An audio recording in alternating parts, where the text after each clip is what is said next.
Hi, welcome to Discern. I'm Courtney, and I'm joined again by Janet Denison. Hi, Janet. Hi, Courtney. It's good to see you again. We are talking about parenting this week, and we've touched a little bit on cell phone usage yesterday, and we're going to dive a little bit more into that topic today. Our article comes from Press and Journal. The data from Ofcom tells us that 49% of 8 to 11-year-olds now have smartphones, and that's increasing. So what are the risks of children using smartphones? Smartphones can pose lots of risks, particularly in relation to cognitive functioning, sleep habits, addictive behaviors, and so on. Janet, how would you respond to what we are learning about cell phones and their impact on our children?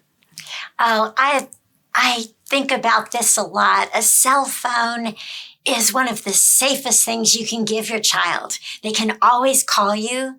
They know if they get in trouble, they're one phone call away. There's a whole lot of really good reasons for your child to own a cell phone.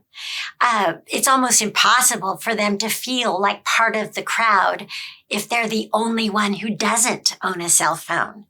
So the balance here would be, I guess, with those statistics, I would emphasize the need to know your child and to help them know how to use a cell phone, because they're going to. If they don't own one, they're going to be using someone else's.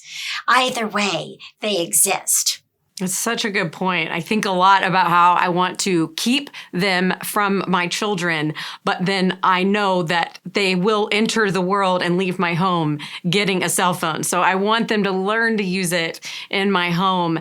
Do you have any insights on the individuality of our kids and how we can help create boundaries? Well, I think if you look at your kid, you realize nobody knows my child as well as I do.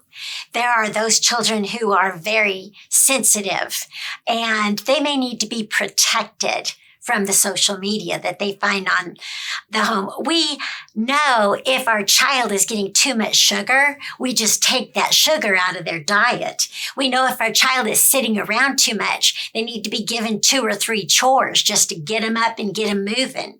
We know what to do on other things. I think it's probably the same when you apply these principles to a cell phone as well. There are times when you remove that cell phone. I used to love to pick my boys up from school and drive them home. Some of the best conversations we had were right after they got in my car. And I learned what happened that day, who said what was going on. If I were parenting right now and I was picking up junior high kids, the first thing I would do would be to put their cell phones up front and not allow them to be on them while we were in the car together. Find those important times when you know you can get some good parenting done, and just know that those are standard times you own their electronics. And set aside valuable time to talk. That's a really good reminder, Janet, and it is encouraging and just accountability that parenting takes effort, and we've added internet to their pockets, and we are going to have to lean in even harder to connect with our children. And I'm just grateful for your wisdom today.